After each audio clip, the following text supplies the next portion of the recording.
Hi guys, this is Ben Weinman from Hey. Dillinger Escape Plan. Nice to meet you. Okay, so besides being like the guitar player in the band and being named one of like the top 50 most fastest guitar player in the world, explain some of your other roles like with DEP and like your daily routine, like if you going on tour Right. and whatnot. Well, I should talk to you guys, but when we first started, we really, we had bands in high school, and you always think your first band is going to be the one. It's like really crappy, and it's just your friends, and your drummer probably played on pots and pans, but you thought you were going to be famous. Like, this is it. It's so awesome, And so pretty quickly we realized how hard it was to succeed and how much of a lottery in a ways it was to really make it and make a really big career playing music, especially the kind of music we were playing at the time. And so we, in a way, we just started doing our own things. I started going to school. Other people, actually our drummer was going to Berkeley for drums and for jazz and composition. And we just started this band as a way to just express ourselves and make that music that we couldn't really find out there, the music that we didn't see available on the CD shelves, just for ourselves. We feel like we felt unfulfilled by what was out there, so we said to ourselves, well, we know how to play. Let's make this music ourselves. And what came with that was also learning how to make it happen, whether it be recording your own music, booking your own shows, learning how to make a website. We had to. It was a necessity. We didn't come out of this trying to make a real career out of this. We wanted to just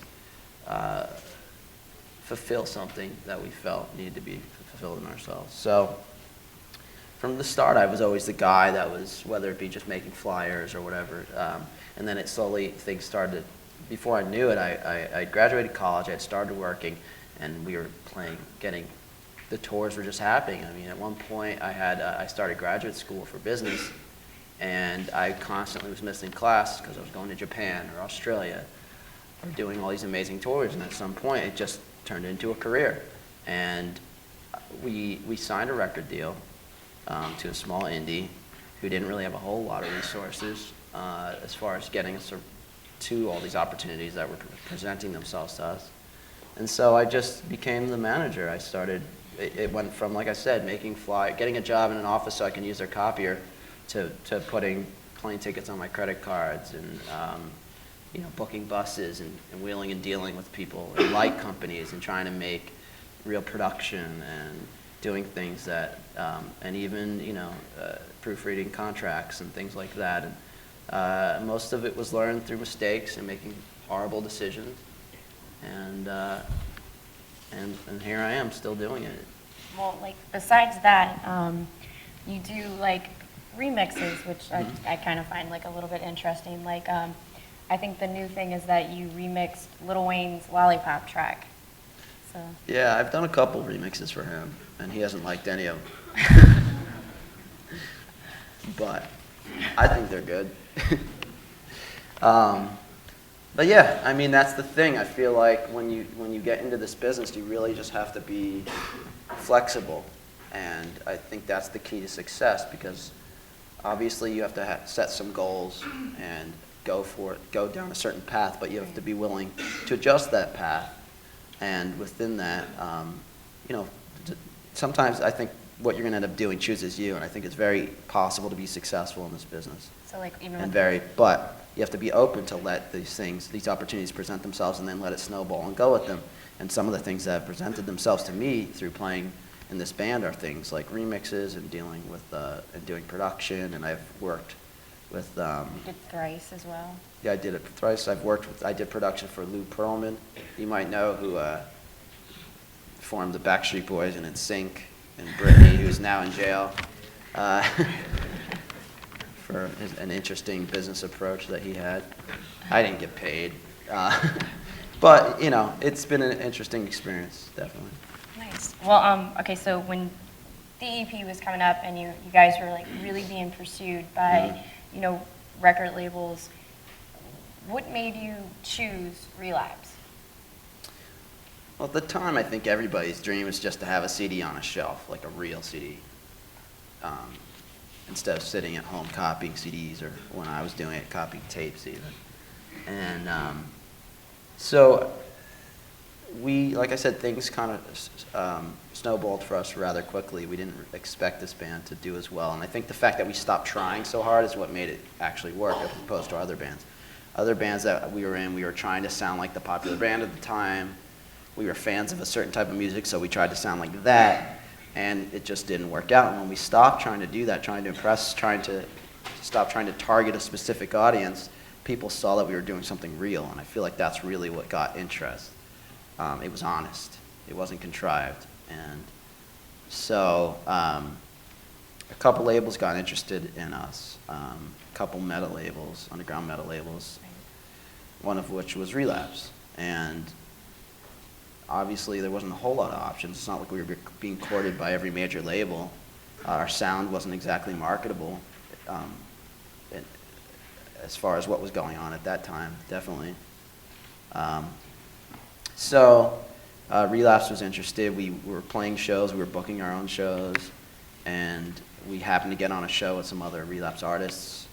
They were outside, they didn't see us play, but we made, our goal every show was just to give 100%. Whether there was 10 people there, 1 person there, 10,000 people there, we acted like there was 1 trillion people there. We didn't care, and that's what I think really helped, because the word of mouth thing just kept going. Every time we played a show, somebody would come back with 3 more friends. They'd be like, you have to see this band, you have to see this band. And that was the key, the live performance. And they overheard people talking as they walked out of the room. They're just like, what was that? Your live performance is like really kind of chaotic. Like, yeah, it's very physical and very energetic. You have a broken neck. I do. I have broken my neck. But, yeah. But as I said in this interview, our goal is always to create some kind of element of unpredictability, which I feel like is gone from this music scene a lot right now. And I think it's also what's killing the business, you know, because people were really used to, with major labels and major industry, putting things into a formula that they knew worked. And as soon as that formula didn't work, kind of started to deconstruct. And so that's what's made us actually marketable right now, and has made us do very well, is the fact that we've always been able to survive without that element of conforming to that formula. Right. So, like with Relapse, you signed like a 3-record Yeah. Deal, and like you said, you weren't sure that you guys blew up so quick. I mean, how did you negotiate this contract? Because Yeah. I mean, it's kind of bitter now. Mm-hmm.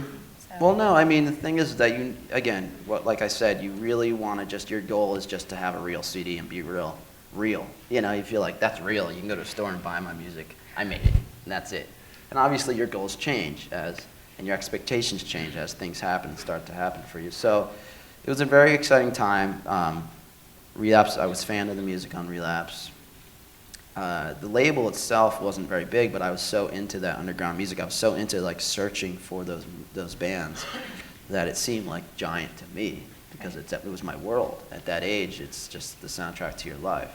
Music is just so important. And I thought I was doing the right thing. At first I had my dad's friend who was a lawyer look at it, but then I was like, I'm going to be really smart. I'm really going to find an entertainment lawyer, because I'm not going to be stupid. And I found the one guy I could find that a friend knew, and he didn't take it very seriously. He was like, this band doesn't sound like Jewel. I worked with Jewel. It's cute. They have a cute little band. Let me just make a few red marks, and they'll be, broken up in a year. So that kind of is what started us off with a not so great contract, I think. And I don't regret anything I did in that respect, because I did everything I could. I found an entertainment lawyer. I didn't have a lot of options. I didn't know anyone in the industry. So you changed nothing? What would I change? Yeah. No, there's certainly things I would change, but yeah, there was, contractually, there was a lot of things in there that were kind of insane. Things that were like part of old jazz musicians in the 50s, that like slavery contracts and stuff like that. But we did knock it down from a 5-album deal to a 3-album deal. Right. And I don't know, do you want me to talk more about the contractual aspects of things? Thanks. a lot of times what people don't realize is that when a record contract says options, that's not, you have a one album deal and then you have the option to continue if you want to. No, if it's a one album deal with 3 options, it's a 4 album record deal. And it's the label's option if they want to put out that record, not yours. Which means not only do you have to put the record out with them, even if you don't feel comfortable with your relationship, they cannot put out the record if they don't want to, but you're still bound to that contract. It's their choice. So you can't even put it out with anybody else. And that's what shelving is called. When you hear about an artist getting shelved, that means that the label decided to, it's not really profitable to put out this record right now, so we're just going to put it on the back burner. Or we're going to constantly put them back in the studio because they don't hear a single or whatever. And the record may never come out, but that artist is still bound to that contract. So I'm very happy that we knocked down 2 options off of the 5-album deal. But the one thing I would definitely change is something called cross-collateralization, Right. which is a term a lot of people don't understand what that is. But basically what that means is that there's many different aspects to a contract, or that can be involved in a deal with a label or with another entity, whether it be a merch company or whatever it is. And whether it be publishing or merchandise rights or record royalties, or other aspects of publishing in general, like mechanical royalties.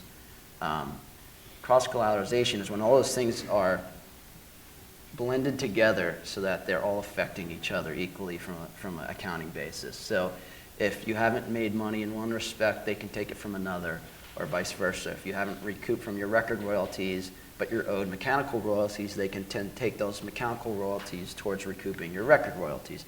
And it really limits your ability to monetize different aspects of your business, of your band. So that was something that was a part of our contract that was really made things difficult because we weren't really able to, profit off other aspects of the band that most people make their living off of. Right. So does Relapse have any control over, what you guys do musically?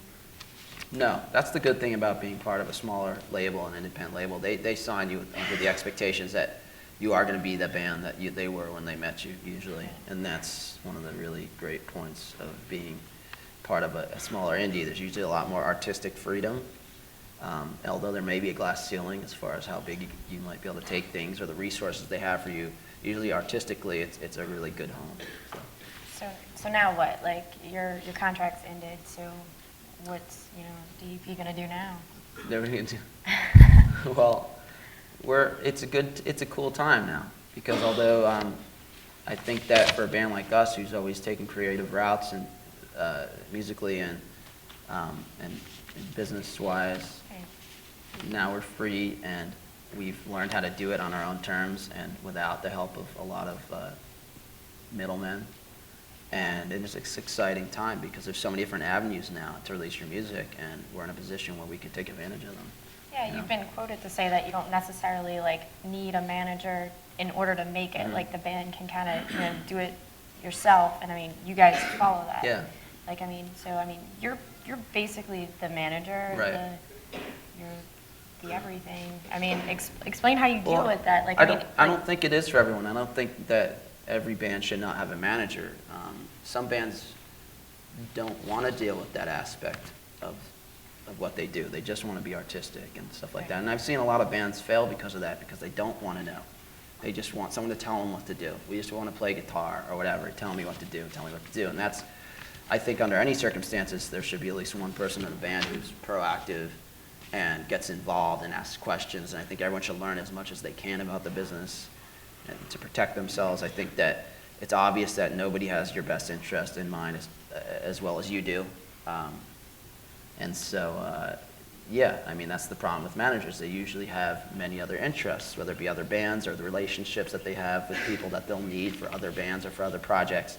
It may be more in their best interest to keep those relationships good than do the right thing for you all the time. And there's a lot of different, conflicts that could come up when you're dealing with other people. But at the same time, I think if you do have an interest in business and you have any kind of entrepreneurial bug in you, I think it's worth your while to try to do it yourself. Definitely. Now, do you manage other bands besides, like? I have a little bit, but most bands I talk to who are doing really well, and like, you really don't need me. And that's the reality. But I think that I've certainly learned and made a lot of mistakes and learned a lot of cool things that I think that have worked for us. And so I enjoy talking to other bands and artists and helping them out and finding ways to make it work. Nice. Well, you guys are like kind of like constantly like innovating and like changing. Like you found your singer through what, like a MySpace bulletin Yeah. or blog, like Blog, giving yeah, opening internet. the audition to anybody. Like, how do you guys like maintain that or keep up with like the whole, you know? It's hard. Technology is changing all the time, and I don't know, I'm sure you guys who have like music MySpaces and stuff constantly get some new kind of product, like some new kind of service coming at you as like a message, like put your songs on this and blah, blah, blah, blah, blah, or like sell your music through our site and blah, blah, blah, or join this thing or whatever, and it's like really hard. There's really no like quality control with MySpace. Right. You never know what's good. You don't know what works. Most artists don't want to fiddle with that kind of thing or learn how to use a million different applications to do basically one thing, promote their music. So it is very difficult. You got to ask a lot of questions, see what other people are doing, ask other bands what's working for them. I talk to industry people all the time, people who are in the, work for the digital side of things for major labels, and I'm like, what kind of things are you doing right now that seem to be working with? What things haven't worked so well? And so, yeah, but it is an exciting time because there is all these resources to use for someone to promote themselves. So you really just have to really investigate and ask a lot of questions for people who seem to be doing well. So I just want to know, why did you choose Greg? Like, of all singers, I mean, like, we didn't show the video, but I mean, Greg has a video where he runs over these people's head. Like, he's insane. Yeah, he is. I mean, like, that's why we picked him. Is, He's insane. nice. He's unpredictable. Well, yeah, I've read some of his stuff. Honestly, what we did is we put a search on our website, and we put one of our songs. We went in the studio, took the vocals off one of our older songs, put it up there, invited people to send in demos of them singing over this song. And he sent us 2 versions, one that sounded exactly like our old singer, and one where he just elaborated and did all other kinds of stuff. So that showed us that he could handle what we've done in the past and then take us into the future.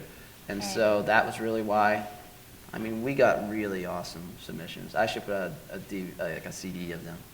They're ridiculous. I've had one of them sound like a girl getting raped over music. Oh, geez. One of them was interesting. One of them was just like a robot voice. One was a straight rap. One was. It was pretty. It's interesting. I mean, you had Mike Patton do one of your EPs. Yeah. So, I mean, that's And he sounds like all of that put together. Basically. You're right. No, but like Dillinger, you guys have always like overcame because you're the only original member left. Like The only sucker. do you really think it's a sucker? No. You guys kind of stay in the press a lot, and I think these they might find it interesting to learn like a little bit more about like I guess your I don't know how to I guess like your controversial Feuds. yeah that side. So like I don't know. Let's talk a little bit about maybe like your feud with Free Press. Disturbed. It's Free Press. Like let's talk like Disturbed was like. Yeah. You were quoted just saying something, you said one thing and was quoted saying something totally up, different yeah. that just started this whole mess. So, Well, yeah, I mean, that's one of the coolest things about hip-hop is the feuds. It's just as important as the music, and it's you guys drives. have a lot. What? I said you guys have a lot. It drives the promotion of these artists, and I think it makes things interesting. And unfortunately, artists are very sensitive. And even if you wouldn't consider them artists, they're very sensitive. And we don't take ourselves seriously. That's been, I think, what's made us have a long-lasting career is that you can't really take all this stuff seriously, and we take our music very seriously, Right. but we don't take ourselves very seriously. And some of these artists, they just feel like they have to be in this mode of like, this is who we are in a video and on stage, and we walk around like that our whole lives, and it's kind of ridiculous. Like, these are real people, and so often people tend to wonder what we think of different bands and stuff like that, and if we're honest, most of the time these people freak out, and it turns into a feud.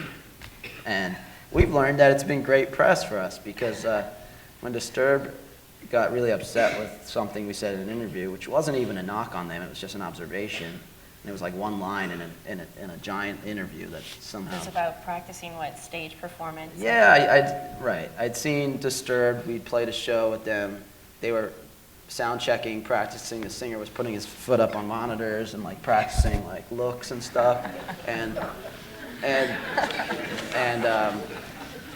that's fine, that's what they do, and I was just making the clarification, it's not what we do, it's just two different worlds. Right. That's it, and that's fine, I mean, and so they came back with, they're a punk rock band, they don't sell trillions of records, they don't play in giant stadiums, they don't get it, they don't understand what it's like to have to be lit up for a solo, and they don't understand what this is like. And I'm like, I understand it, it's just not what we do. And I get burned from our pyro, you don't. Probably you're better, you're right, you do it the right way, we don't, all right? You win, you know? But they went into this big thing and turned into this giant feud, and they happened to be putting out a record at that time. We had just put out a record. We didn't really have a lot of money behind our record. They did, so it helped because it was posted on, it was posted everywhere, like every time we went back and forth with a response, it was just seen by millions and millions of people, so I'm pretty happy with it. Just going to teach y'all a lesson. Yeah, he taught us a lesson about being a big, real band, so.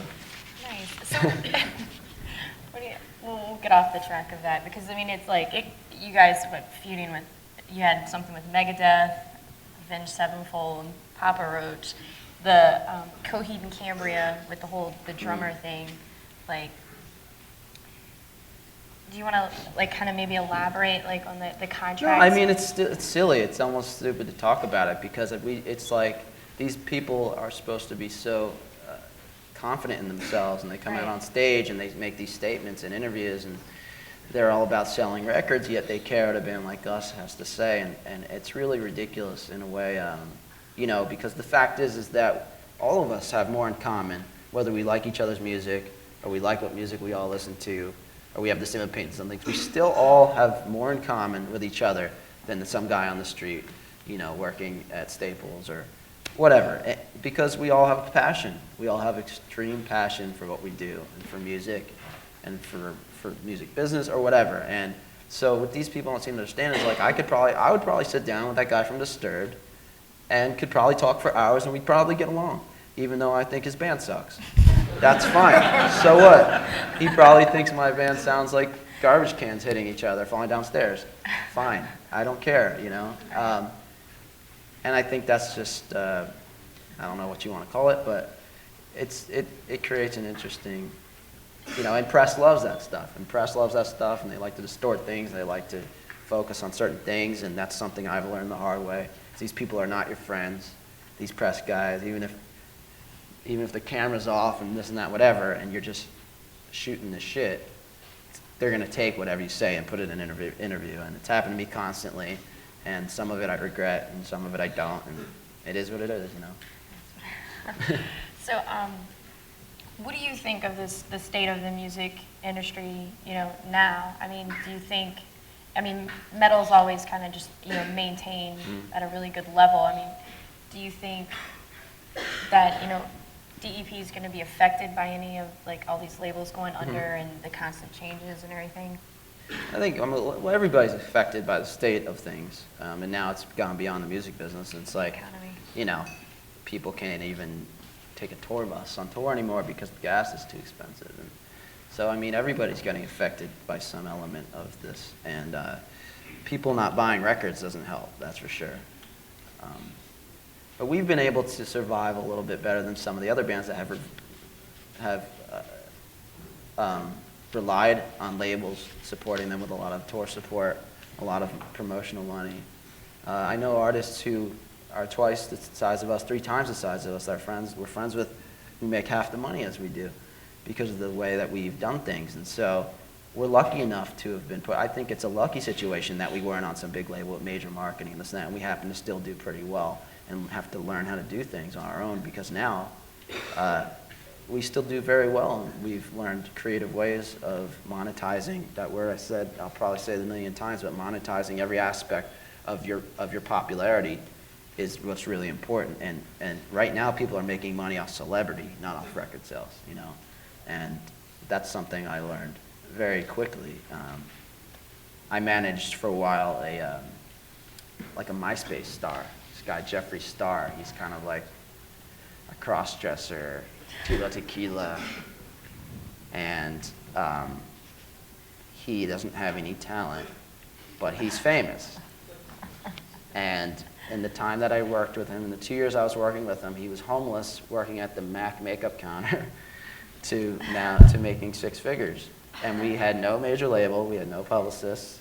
It was me, a booking agent, and him hustling on MySpace and hustling on the internet. And he's the biggest seller in Hot Topic. I made an EP on my laptop in like 20 minutes. It was just like dance, whatever beats. And it was the #1 dance record on iTunes over Justin Timberlake, just by utilizing the internet and his fan base, who would just buy anything we told them to buy. And so that's a perfect example of a new media star. And if bands who actually have some kind of content and staying power, who do have talent and have something different going on, this guy is totally mesmerized by that thing. I can't stop. He's like seriously in a trance. He's like, do not look at that. Do not look at that, because he's like drooling. But anyway.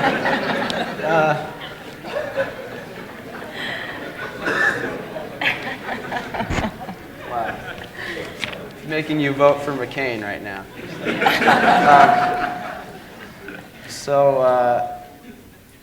So I mean, I think if you're a real career band and you're real creative and you're working with real bands and real artists, if I could do that with some guy who basically sells looking crazy and being outspoken on the internet, I mean, there's no telling what you guys can do, just utilizing technology and monetizing every aspect of the popularity that comes with putting out a record. So that's right now. I mean, we're negotiating record deals, but I'm not really worried about it, because we're putting limited edition merch up, and we're doing things that are not, MP3s are free, unfortunately.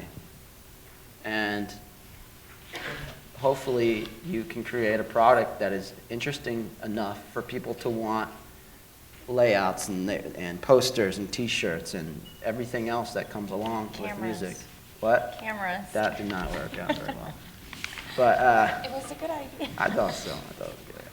But so yeah, keeping control over as much as you can, even though CD sales are not at what they used to be, is the key to surviving in this business. And like I said, the cross-collateralization, look out for that. Make sure you have control over as many aspects of your product, whatever that is, as possible. Because it is about diversifying in this time.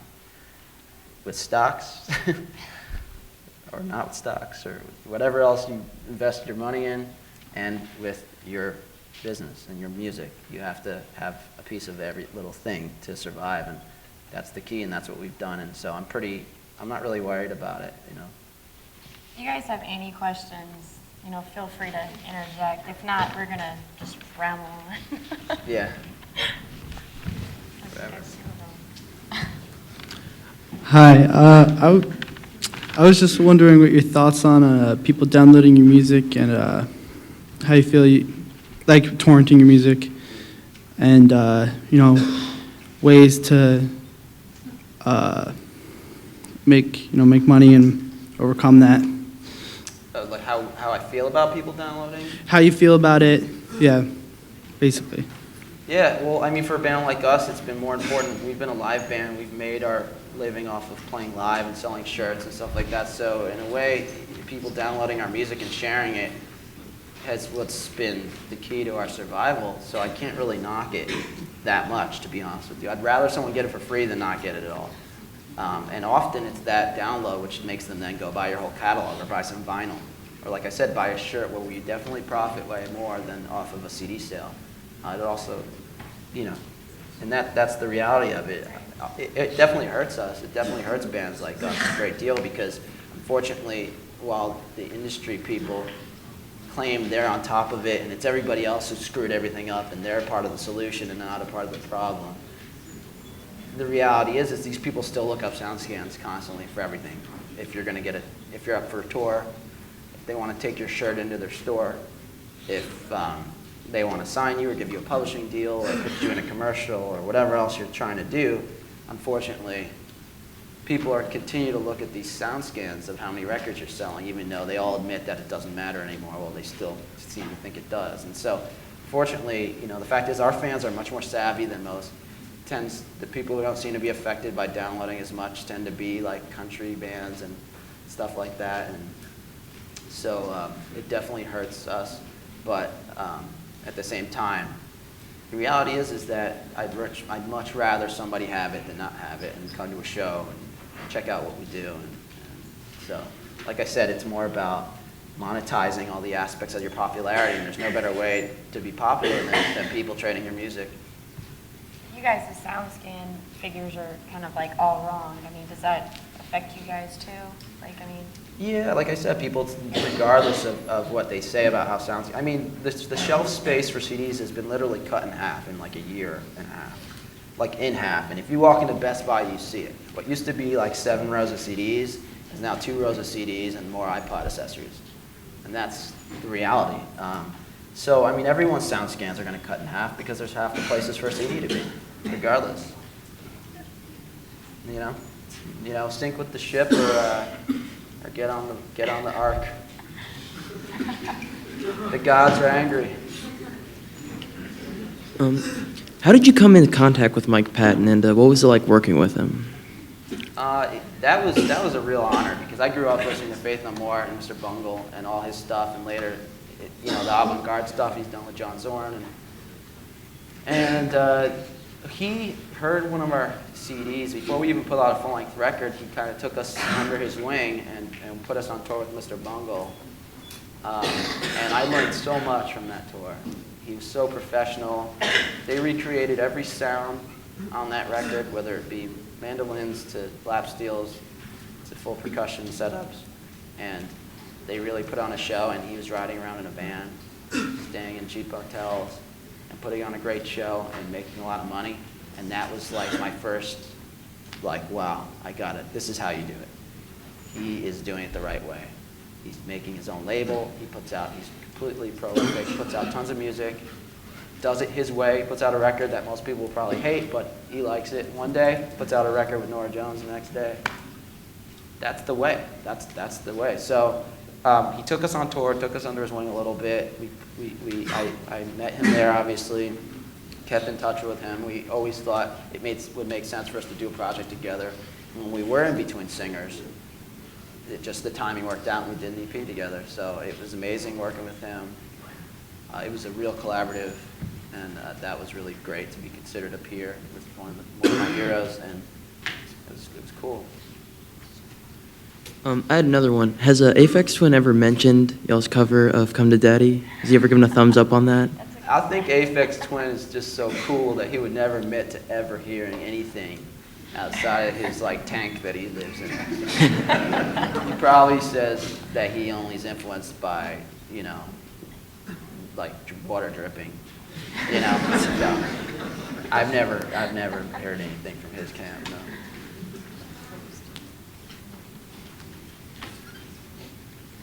I was just wondering if you could talk about kind of how you went about going on tour for the first couple times. Yeah.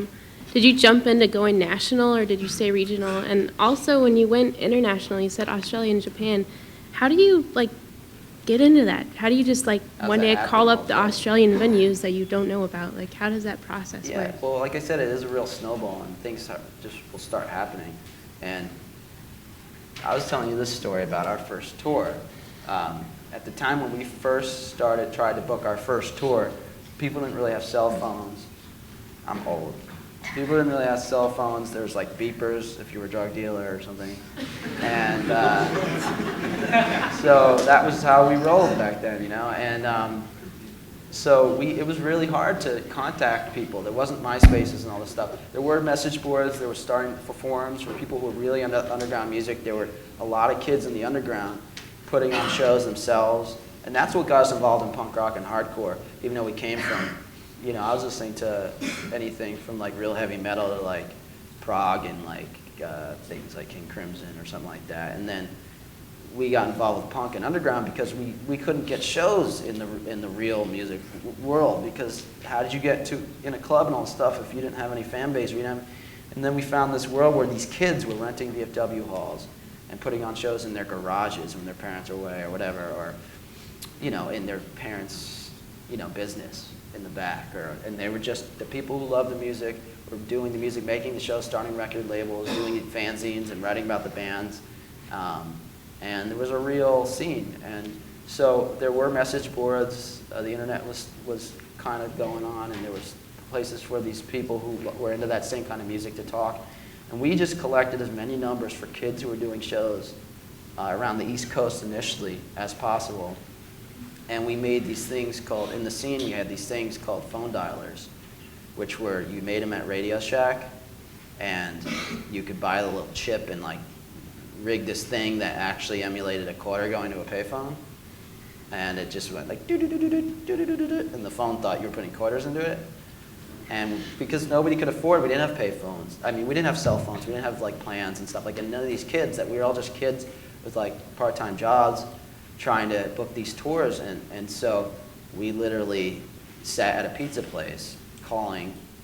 Every day after school, we'd just go to this pizza place on the payphone and get like one piece of pizza and eat it really slow, and do this phone dialer and just try to make long distance calls all over the place and talk to these kids and be like, we're gonna send you a tape or a demo, put us on a show, put us on a show, put us on a show. We eventually, our first tour was a 2-week tour with probably like 3 days off in between every show, you know, and we just drove, and it was fun, and we used our own money, and we financed it, and we played skate parks, we played people's houses, we played in an auto body shop on a grease stain, we played in churches, we played at a coffee house. I remember our singer jumping on a table, people playing Scrabble, and they were real pissed. With a latte, you know, and we played anywhere we could play, anywhere they'd have us, we played. And like I said, at every show, we just put 100% into every show, and there'd always be somebody there who kind of passed the word or whatever. And after that 2-week tour, somebody was like, look, that was the most amazing thing I ever saw. Can you play my show at a venue that we run in Philadelphia? It was actually kind of like a squat. These kids took it over, were living there, putting on shows there, and it was with bands that happened to be on the label that we ended up signing to. So that led to that. That was the path that led to getting signed. And then once you get signed, there's certain things that come with that, tour promotion, things like that. You have a record out, there's ads in magazines. You start to get a name for yourself. People do reviews because the records are sent and serviced to magazines and things like that. And then more opportunities come. You get submitted for tours with other bigger bands. If they take you, then all of a sudden you're on their path and you're doing the size venues that they did, so now you're up a notch. Then all of a sudden you go up a notch again. Then they license your record out. It's doing well here, so some big fan in Japan from a label will license it out, the affiliate with the label you're on, and then there's a record out there, so it's in their best interest to take you there because they need to sell this record. So they bring you out there and they set up a couple shows with the people that they are in business with, and then you're in Japan. And then, wow, we're not too far from Australia. Who's putting our record out in Australia? Set it up, you know. So, I mean, and the thing is that we've been fortunate enough to become kind of the same size everywhere in the world. There's a lot of bands that just kind of don't tour. They don't want to do that work. They don't want to sleep on floors. They don't want to play on a grease stain. So they end up just being very big in their hometown or in their area or that city. And it's kind of, I call it the Hollywood syndrome. Like everyone in Hollywood, these bands from Hollywood, they just play in Hollywood and wait for some record executive to jog by and be like, hey, you got something, kid. I'm going to make you famous, you know? But from the East Coast, New York, we would just, within a 6-hour drive, you had Boston, Philadelphia, Washington, D.C., New York City. You know, I mean, you had all these places that were amazing music scenes that you could just jump in a couple cars even, and just drive and just constantly play. So our attitude and our work ethic was just different.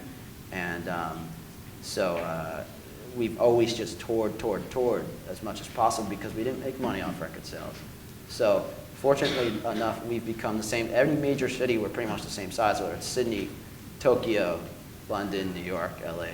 And that is what enables us to make, it's a big part of us being profitable because right now we can go over the dollar's like a peso, you know? And we'll go to the UK and make enough money for the whole year just because when we transfer that pound, it's double, you know? So that touring aspect has been extremely important for us. Does that answer your question? Well, do you have any advice for like us as students, you know?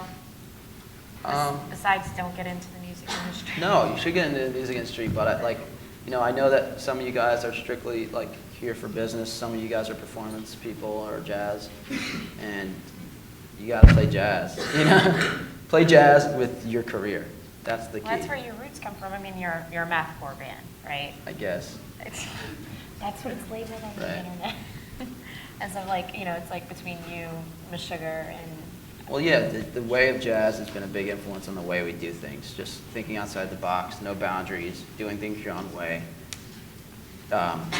And that's how we've always done things. And that's what people should do with their career is set a certain, and I said it before, have kind of a guideline, go with it, but be willing to change along the way as things happen. Don't say, I have to be the keyboard player for Disturbed.